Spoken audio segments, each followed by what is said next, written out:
Assalamualaikum warahmatullahi wabarakatuh. Shalom, Om Swastiastu, Namo Buddhaya, Salve, salam kebajikan dan salam Pancasila.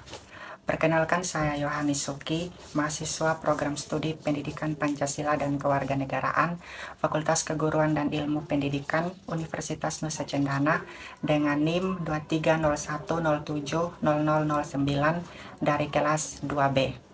Saat ini saya akan membuat video dalam rangka memenuhi tugas akhir mata kuliah Ideologi Negara dan Ideologi Pancasila yang diampu oleh Bapak Fadil Masud, SOS MU.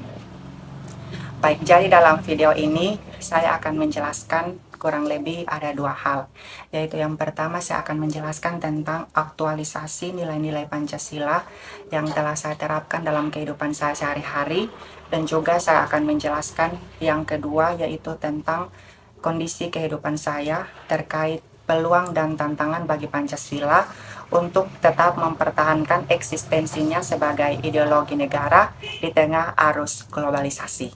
Tanpa berlama-lama, langsung saja kita mulai ke penjelasan berikut. Baik saudara-saudari semua, yang pertama kita akan membahas tentang aktualisasi nilai-nilai Pancasila yang telah saya terapkan dalam kehidupan sehari-hari. Baik, jadi kalau berbicara tentang aktualisasi, itu artinya kita berbicara tentang pengamalan, atau kita berbicara tentang pelaksanaannya, atau kita berbicara tentang penerapan. Nah, kalau berbicara tentang nilai, itu artinya kita berbicara tentang segala sesuatu yang baik dan bermanfaat untuk dilakukan. Sedangkan kalau kita berbicara tentang Pancasila dalam konteks pembahasan kita saat ini, kita berbicara tentang Pancasila sebagai ideologi negara Indonesia. Nah, Pancasila sebagai ideologi negara Indonesia. Kata ideologi sendiri berasal dari kata idea, yang artinya ide, pemikiran, konsep, dan juga cita-cita. Dan juga berasal dari kata logos, yang artinya ilmu. Jadi ideologi adalah ilmu yang mempelajari tentang pemikiran, ide, konsep dasar yang diyakini sebagai pedoman dalam kehidupan masyarakat. Nah, kemudian muncul pertanyaan, kenapa Pancasila adalah ideologi negara Indonesia? Nah, berangkat dari penjelasan saya tadi, bahwa suatu ideologi bisa menjadi ideologi, itu berangkat dari keyakinan. Nah, Pancasila diyakini oleh bangsa Indonesia sebagai ideologi karena di dalam Pancasila itu terkandung nilai-nilai yang baik, nilai-nilai yang luhur, di mana hal itu bisa menjadi pedoman bagi bangsa Indonesia dalam menjalani kehidupan hari lepas hari. Jadi dari situ Pancasila disebut sebagai ideologi negara Indonesia. Nah, saudara-saudari semua, bagaimana tentang aktualisasi dari nilai-nilai Pancasila yang telah saya terapkan dalam kehidupan saya? Oke, langsung saja kita masuk ke sila pertama, yaitu ketuhanan yang Maha Esa. Jadi pada sila pertama ini terkandung nilai ketuhanan. Nah, mari sama-sama kita perhatikan video di samping. Oke, jadi video tersebut adalah sebuah video kecil yang menunjukkan suasana ibadah di asrama El Sadai, tempat tinggal saya. Jadi di asrama ini setiap hari Sabtu itu kami melangsungkan ibadah asrama dari kamar ke kamar, dan yang menjadi pemimpin itu kami sendiri secara bergiliran. Nah, ini menunjukkan aktualisasi dari sila pertama Pancasila, yaitu nilai ketuhanan, karena kami menjalankan kewajiban ibadah kami dengan baik. Kemudian di asrama ini juga tidak hanya dihuni oleh salah satu agama saja, tapi kami di sini ada berbagai macam agama. Ada yang beragama Kristen, kemudian ada yang beragama Katolik, juga ada yang beragama Islam. Nah, toleransi di sini sangat terasa, dimana kalau misalnya ada agama Kristen mendapat jadwal ibadah dari gereja untuk dilangsungkan ibadah di asrama El Sadai ini, teman-teman yang beragama lain juga turut membantu. Misalnya membantu membersihkan halaman kos, atau membantu mengangkat kursi, dan juga saat terjadi ibadah itu mereka, walaupun mereka tidak ikut ibadah, tapi mereka tidak beribut atau mengganggu. Jadi toleransi beragama di sini sangat terasa. Begitu pula saat agama Katolik yang mendapat jadwal lagi agama yang lain juga akan membantu. Begitu juga dengan agama Islam. Misalnya saat agama Islam merayakan hari raya mereka, agama lain juga memberikan ucapan selamat kepada agama Islam yang merayakan hari raya mereka. Jadi itu menunjukkan pengamalan sila pertama Pancasila, yaitu ketuhanan yang Maha Esa, yang di dalamnya terkandung nilai ketuhanan. Dan juga toleransi beragama di sini sangat dirasakan karena di sini masing-masing diberikan kebebasan untuk menjalani ibadah mereka sesuai dengan keyakinan dan agama yang mereka anut sebagaimana diatur dalam pasal 29 ayat 2 Undang-Undang Dasar Negara Republik Indonesia tahun 1945. Oke, itu sila yang pertama. Berikutnya kita akan masuk ke aktualisasi sila yang kedua, yaitu kemanusiaan yang adil dan beradab. Jadi pada sila yang kedua ini terkandung nilai kemanusiaan. Nah, mari sama-sama kita perhatikan video di samping.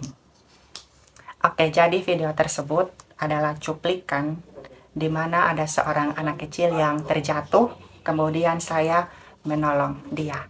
Nah, nilai kemanusiaan yang muncul di sini adalah nilai menolong atau nilai membantu. Sesama manusia saling menolong dan saling membantu itu adalah wujud dari kemanusiaan kita. Saat kita melihat orang yang ada dalam kesusahan, ada dalam penderitaan, dan kita menolong, artinya rasa kemanusiaan kita itu ada, sehingga kita turut menolong dia yang sementara susah. Jika kita menemukan orang yang susah atau orang yang tertindas, tertekan, dan kita tidak menolong, maka rasa kemanusiaan kita itu sementara dipertanyakan. Dalam video tersebut, anak kecil itu terjatuh dan saya menolong dia, itu menunjukkan akan nilai kemanusiaan. Oke, itu adalah sila kedua. Kemudian berikutnya kita akan masuk ke aktualisasi sila ketiga, yaitu Persatuan Indonesia. Baik, jadi di dalam sila ketiga ini terkandung nilai persatuan. Nah, mari sama-sama kita perhatikan video kecil di samping. Oke, jadi video tersebut adalah berisi tentang saya dan kakak-kakak saya yang sedang membersihkan halaman kos kami. Kemudian muncul pertanyaan, nilai persatuannya itu di bagian mana? Baik, saudara-saudara semua, jadi nilai persatuan itu dapat terbentuk jika semua orang yang ada di dalam perkumpulan tersebut sehati, sepikir, searah, setujuan. Karena kalau kita berbicara tentang persatuan, maka di dalam situ tidak hanya berbicara tentang satu orang, tapi itu terdiri dari beberapa orang yang sudah berhasil disatukan sehingga menjadi satu. Nah, dalam video tersebut yang tadi sudah sama-sama kita saksikan itu, tidak mungkin kami semua yang ada di situ mau untuk bekerja sama untuk membersihkan sampah jika tidak ada satu tujuan. Nah, karena satu tujuannya itu untuk kebersihan halaman, maka semua di situ mau untuk bekerja sama sebagai wujud dari persatuan untuk mencapai tujuan yang ingin dicapai, yaitu kebersihan halaman. Oke, jadi itu adalah aktualisasi sila ketiga Pancasila. Berikutnya kita akan masuk ke aktualisasi sila keempat Pancasila, yaitu kerakyatan yang dipimpin oleh hikmat kebijaksanaan dalam permusyawaratan perwakilan. Baik saudara-saudara semua, nilai apakah yang terkandung di dalam sila keempat ini? Baik, jadi kalau sila keempat ini, di dalamnya itu terkandung nilai musyawarah. Mari sama-sama kita perhatikan video di samping. Oke, jadi video tersebut berisi cuplikan saya dan kakak-kakak di asrama El Sadai ini. Kami sementara berkumpul untuk membahas suatu hal yang berkaitan dengan kepentingan bersama. Jadi aktualisasi dari nilai musyawarah yang muncul di sini, di mana dalam suatu untuk mengambil suatu keputusan yang dimana keputusannya itu bukan hanya satu orang, tapi itu melibatkan beberapa orang, maka semuanya itu harus terlibat, harus bermusyawarah, harus bersepakat untuk mencapai suatu hasil. Jadi hasil yang didapatkan itu bukan dari sepihak, tapi dari semua orang yang ada dalam perkumpulan tersebut yang akan turut merasakan hasil keputusan tersebut. Semuanya harus ada. Dan juga saat ada dalam musyawarah, kita saling memberikan pendapat kita, dan saat ada orang yang memberikan pendapat kita, yang lain diam dan yang lain mendengarkan pendapat yang dikemukakan oleh orang lain. Dengan demikian, musyawarah akan berjalan dengan baik untuk mencapai suatu mufakat yang akan berguna bagi semua orang yang membutuhkan hasil keputusan itu. Baik, itu adalah aktualisasi dari sila keempat Pancasila. Berikutnya kita akan masuk ke sila yang terakhir, yaitu sila kelima, yaitu keadilan sosial bagi seluruh rakyat Indonesia. Baik, jadi di dalam sila kelima ini terkandung nilai keadilan. Baik, keadilan dalam sila kelima ini berkaitan dengan dipenuhinya kebutuhan dari semua orang. Nah, kita tahu bahwa kebutuhan setiap orang itu berbeda-beda, baik dari apa yang dibutuhkan maupun dari segi kuantitasnya. Itu berbeda. Nah, konsep keadilan kita bisa lihat sekali lagi dalam cuplikan video di samping. Oke, jadi di video tersebut menunjukkan saya dengan kakak saya sementara mengambil makan untuk kebutuhan kami, kebutuhan akan makan dan minum. Jadi pada video tersebut kami masing-masing diberikan kesempatan untuk mengambil makan sesuai dengan kebutuhan kami. Terlihat bahwa porsi makan dari saya dan juga kakak saya itu berbeda. Namun itu bukan berarti tidak ada keadilan, tapi justru di situ letak keadilannya, karena kami semua diberikan kesempatan untuk mengambil makanan itu sesuai dengan kebutuhan kami masing-masing. Jadi itu dia penerapan dari nilai keadilannya. Oke, baik saudara-saudari semua, itu adalah penjelasan pertama saya tentang aktualisasi nilai-nilai Pancasila yang sudah saya terapkan dalam kehidupan saya. Berikutnya kita akan masuk ke bagian kedua, yaitu tentang kondisi kehidupan saya terkait peluang dan tantangan bagi Pancasila untuk mempertahankan eksistensinya sebagai ideologi negara di tengah arus globalisasi. Oke, baik. Jadi kalau kita berbicara tentang peluang, itu artinya peluang ini berarti kesempatan, kemungkinan untuk mencapai sesuatu atau untuk terjadi sesuatu. Itu namanya peluang. Kalau tantangan, itu sesuatu yang menghalangi kita untuk bisa mencapai suatu hal. Jadi kalau ada tantangan itu dibutuhkan lagi giat yang lebih ekstra, semangat yang lebih ekstra, perjuangan yang lebih ekstra lagi untuk bisa mencapai suatu hal. Nah, di bagian ini juga kita akan berbicara tentang globalisasi. Jadi globalisasi ini merujuk pada suatu fenomena di mana batas-batas negara itu seperti pudar atau seperti sudah tidak ada lagi. Karena seperti yang kita ketahui, kalau ada suatu informasi di negara lain saja, dengan cepatnya kita akan tahu di sini. Walaupun kita tidak melihat secara langsung, tapi kita bisa dengan cepat tahu. Itu yang disebut dengan globalisasi. Batas-batas negara itu seperti tidak ada lagi.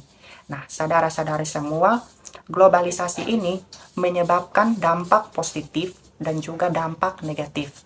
Dampak positifnya misalnya kita lebih lagi meningkatkan kualitas diri kita, kemudian informasi dengan cepat bisa kita dapatkan, kemudian kalau kita mau bepergian juga bisa dengan cepat, dan contoh-contoh yang lainnya. Sedangkan dampak negatifnya juga ada, misalnya budaya-budaya asing yang masuk, perilaku konsumtif, kemudian gaya hidup yang boros, dan lain sebagainya. Nah, saudara-saudara semua, pada bagian ini kita akan melihat bagaimana peluang bagi Pancasila untuk tetap mempertahankan eksistensinya sebagai ideologi negara, dan juga tantangan yang dihadapi itu apa saja. Nah, berangkat dari pertanyaan tersebut, mari kita simak penjelasan berikut ini. Baik saudara-saudara semua, pertama kita akan membahas terlebih dahulu peluang bagi Pancasila dalam mempertahankan eksistensinya sebagai ideologi negara. Baik, jadi yang pertama itu media sosial dapat digunakan untuk memperkenalkan budaya Indonesia. Baik, jadi seperti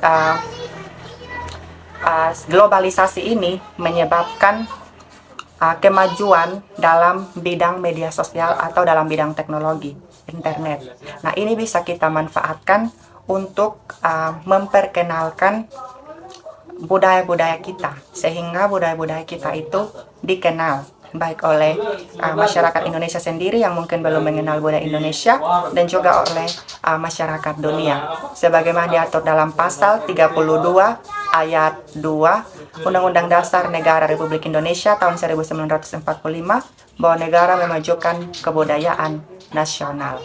Baik saudara-saudara semua, yang kedua, peluang bagi Pancasila untuk mempertahankan eksistensinya di tengah arus globalisasi yang kedua, yaitu media sosial dapat dipakai untuk memperkenalkan nilai-nilai luhur Pancasila.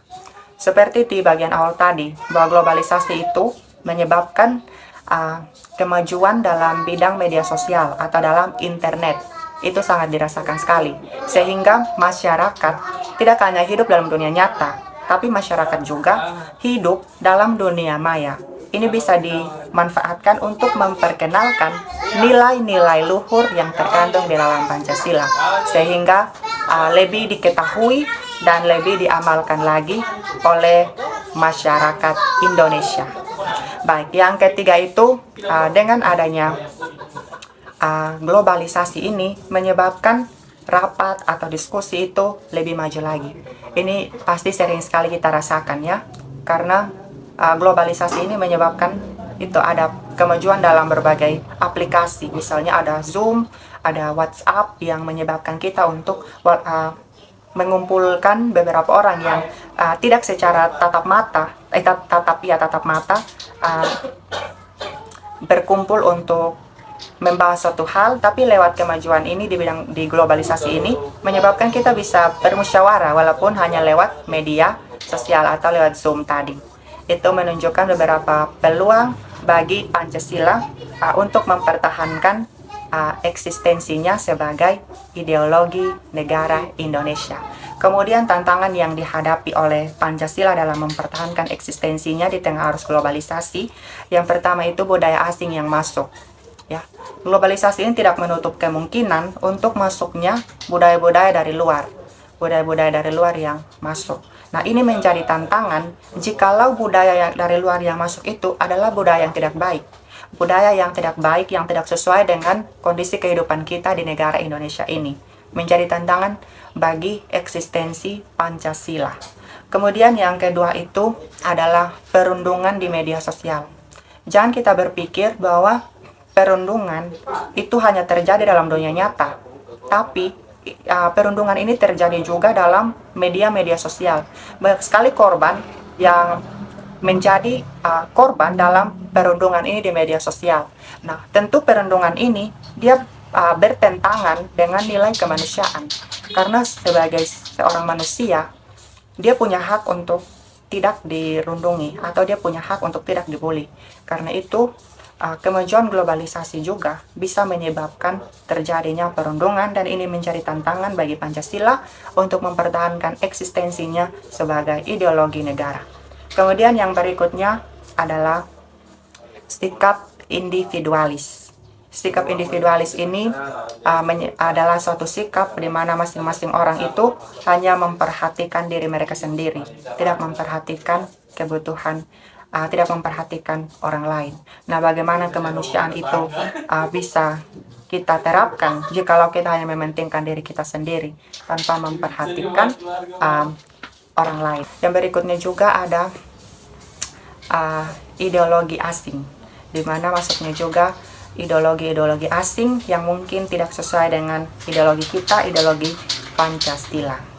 Baik saudara-saudari semua, terhadap tantangan-tantangan tersebut, saya hanya ingin mengatakan bahwa kita harus menjadikan Pancasila itu sebagai filter, alat untuk memfilter setiap budaya yang masuk atau menyaring. Karena kalau kita meyakini Pancasila sebagai ideologi negara kita, maka kita percaya bahwa di dalam Pancasila itu terkandung nilai-nilai luhur, terkandung nilai-nilai yang baik. Dimana jikalau suatu budaya atau suatu ideologi yang masuk ke dalam negara kita, kita sering pakai Pancasila. Kita lihat dulu, disesuai dengan nilai-nilai yang terkandung dalam Pancasila atau tidak, disesuai dengan kondisi kehidupan kita di Indonesia atau tidak. Jikalau sesuai, maka tidak masalah kalau misalnya kita terapkan dalam kehidupan kita di negara kita. Tapi kalau misalnya bermasalah, bertentangan dengan nilai-nilai Pancasila, oke, dengan hati yang terbuka, mari sama-sama kita lepaskan budaya asing yang masuk itu. Sehingga dengan demikian, maka kita telah berupaya untuk mempertahankan eksistensi Pancasila sebagai ideologi negara di tengah arus globalisasi. Baik saudara-saudari semua, tidak terasa kita sudah sampai pada akhir dari penjelasan saya. Semoga apa yang telah saya sampaikan bisa bermanfaat bagi kita semua. Sekian dan terima kasih dan salam Pancasila.